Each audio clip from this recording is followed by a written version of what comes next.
Wi-Fi, logiciel informatique, conversion de l'énergie solaire, essuie-glace, seringue médicale, ces procédés et objets devenus indispensables ont en commun d'avoir été inventés dans leur première version par les femmes. Et pourtant, le parcours des filles et des femmes dans les filières scientifiques est jalonné de divers défis et préjugés liés à la faiblesse supposée de la femme dans les domaines techniques. Ces obstacles continuent de contribuer à la sous-représentation des femmes dans les domaines des STEM, à savoir sciences, technologies, ingénierie, mathématiques. Selon les relèves 2020 de l'UNICEF, à l'échelle mondiale, 18% des filles de l'enseignement supérieur poursuivent des études dans le domaine des STEM, alors que les garçons constituent le double de cette proportion. Nous admirons celles qui ont fait le choix courageux d'embrasser une carrière scientifique dans un univers technique favorisant les hommes. Car comme le dit le président Biden, et je cite, « La vitalité et les performances des nations du monde en sécurité économique, en technologie, en agriculture, ainsi qu'en matière de santé et de démocratie, dépendent du succès de la promotion de l'équité et de l'égalité entre les sexes, comme un impératif à la fois moral et stratégique. » Fin de citation. Chacune, à son échelle, même la plus petite, contribue à placer le Togo sur la carte d'un monde moderne où la parité homme-femme dans les sciences est une priorité absolue si nous voulons ensemble vaincre les défis mentionnés plus tôt. Et maintenant, découvrons ensemble le parcours de quelques-unes de ces femmes scientifiques togolaises.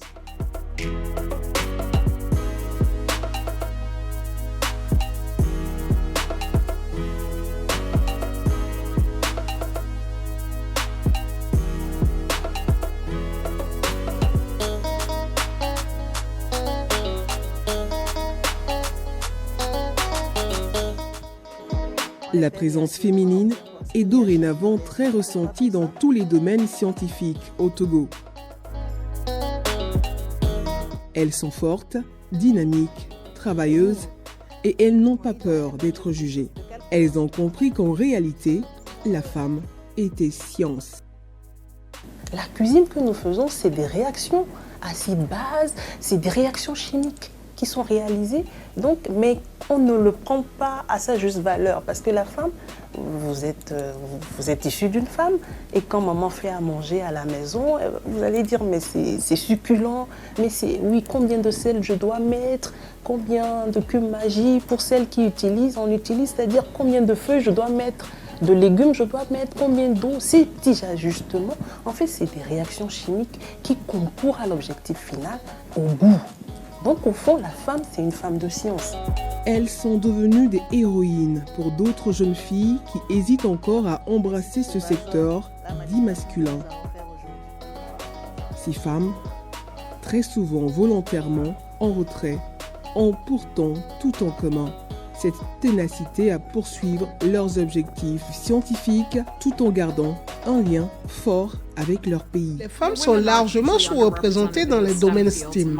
Dans ma filière, les sciences physiques, les femmes font environ 30%. Certains de ces chiffres sont encore en baisse depuis quelques années à cause des préjugés. Si vous n'utilisez pas le talent de toute votre population, si vous découragez activement les filles de se lancer dans les domaines qui vont aider à faire avancer le pays, nous aider à résoudre des choses comme le changement climatique, vous ne faites pas un bon travail. J'ai été dans des situations où je suis allée à des réunions où des gens pensaient que j'étais l'assistante de quelqu'un et puis c'est tellement drôle quand aussi, 20 minutes plus tard, on me demandait « Oh, qui êtes-vous » En fait, je dirige Google Luna X Prize, ce qui me procure beaucoup de joie en passant. Le conseil que je donne aux filles, c'est que vous pouvez être et faire ce que vous voulez sans peur. Quand je rencontre des jeunes filles, quand je vais dans des écoles dans différentes villes, je dis aux filles, votre place est dans le domaine des sciences et ça paye bien. On a besoin de vos talents. Ne laissez personne vous faire croire que vous n'y avez pas votre place. Tout comme leurs sœurs américaines qui font rayonner l'image des États-Unis, les femmes scientifiques togolaises veulent contribuer au développement du Togo et contribuer à trouver des solutions aux grands défis liés à plusieurs domaines, la santé, le climat ou encore à la technologie. Je suis Carla Douadi, je suis ingénieure en énergétique, gestion des déchets du sol et de l'eau. Je suis Logoso Amivi Denise, technicienne chargée de la production animale sur le centre FEAB. Moi, c'est Innocente. Je m'appelle Nassifa Tukoko Titikpina. Je suis actuellement enseignant-chercheur en chimie analytique et bromatologie à la faculté des sciences de la santé de l'Université de Lomé. Et en même temps, je suis responsable de la restructuration du laboratoire national de contrôle qualité des médicaments à la direction de la pharmacie du médicament des laboratoires. Je me nomme Sika Dossim. Je suis pharmacienne biologiste, enseignant-chercheur à la faculté des sciences de la santé de l'Université de Kara. Dr Bafaye Diakadola Dienan, épouse à Dake. Je suis maître assistant au département de chimie de l'Université de Lomé. Je suis Kosiwa Chikwaka, ingénieure hydraulicienne, aujourd'hui administratrice générale au bureau d'études African Rural Water Pro, qui est un bureau d'études spécialisé en ingénierie de l'eau et de l'assainissement. Toutes ces femmes étreignent la science au quotidien et dans des domaines aussi variés qu'essentiels. Les téléphones sont un peu plus nos ordinateurs en main. Après avoir obtenu sa licence en biologie, Carla Douadi poursuit avec passion ses études en ingénierie énergétique ainsi qu'en gestion des déchets du sol et de l'eau. À la base, c'est vrai que j'ai eu un parcours un peu plus atypique quand je suis venue à l'université. Je faisais la biologie et on se demandait en fait, ça c'est, ici on se disait oui c'est pour les instituteurs de SVT après. Donc qu'est-ce que réellement tu comptes faire avec ça?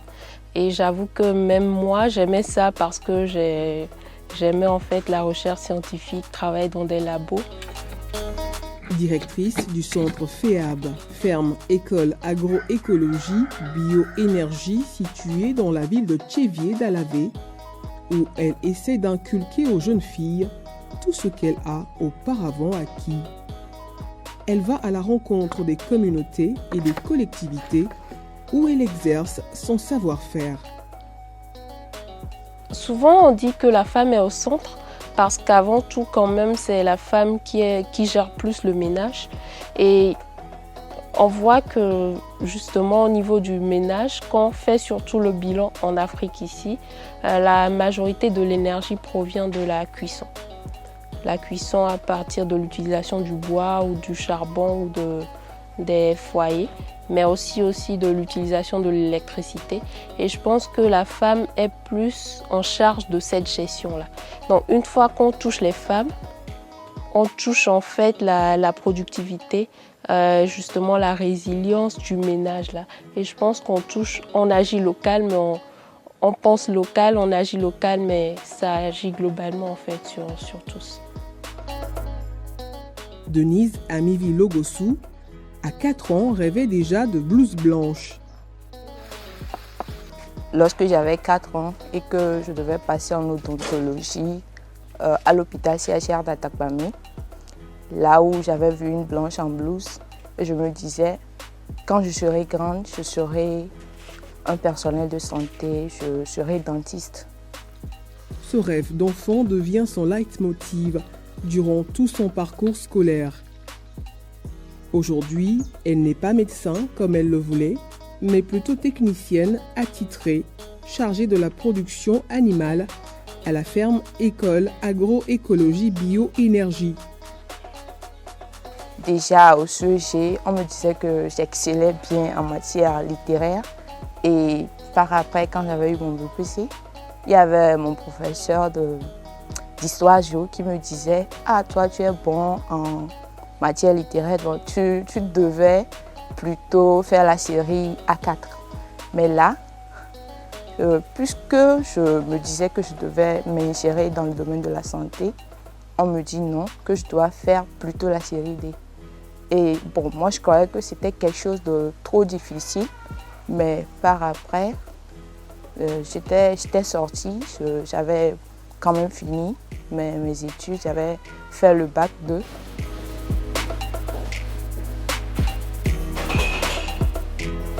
Avec un double diplôme dans 2 différentes universités européennes, Nassifatou Titikpina est enseignante-chercheuse en chimie analytique et bromatologie à la Faculté des sciences de la santé de l'Université de Lomé.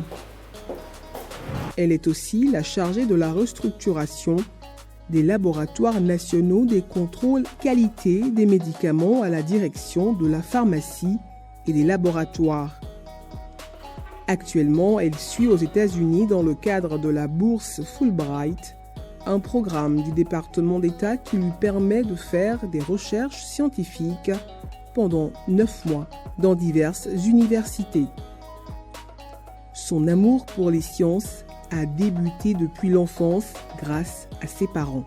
Donc moi, je suis née, j'ai grandi à Lomé au Togo et donc j'ai commencé mes études à Lomé, bien sûr, à Lomé. L'école primaire au Grand Collège du Plateau. Ensuite, j'ai fait le collège au CG à Tikpa et au Collège moderne Le Jourdain. Et enfin, j'ai fini le lycée au Collège protestant de Lomé, où j'ai eu mon bac C en 2006 avec mention. Et donc moi, je voulais faire une carrière dans le domaine médical, comme mes parents en fait. Et donc sans surprise, je me suis inscrite en première année à la faculté de médecine de pharmacie. Faculté mixte de médecine de pharmacie à l'époque, qui est devenue aujourd'hui la faculté des sciences de la santé.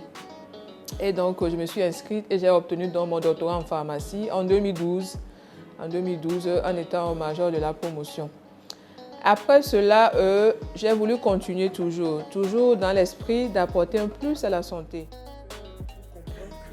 Poussée par la curiosité de connaître la composition des médicaments qu'elle prenait lorsqu'elle était malade, et soutenue par ses parents, Sika Dossim a des atomes crochus avec notre scientifique précédente. Elle est pharmacienne biologiste, enseignante-chercheur à la Faculté des sciences de la santé de l'Université de Kara.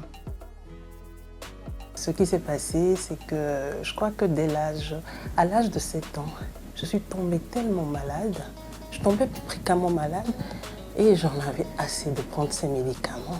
Et un jour, j'ai dit à ma mère que non, il fallait que je puisse découvrir ce qu'est ce médicament, ce qui constituait ce médicament et c'était capable de me soigner. Et donc, du coup, je me suis dit qu'il fallait que je fasse la pharmacie. Et donc, depuis l'âge de 7 ans, j'ai tout fait pour faire la pharmacie et il a fallu que je pose des questions et que mes parents me disent que pour faire la pharmacie, il fallait être bien en mathématiques, en sciences physiques et sciences de la vie et de la terre, anciennement appelées sciences naturelles. Et je me suis battue et me voici. Aujourd'hui, c'est moi-même qui enseigne une partie de cette pharmacie, de ces sciences pharmaceutiques à la faculté.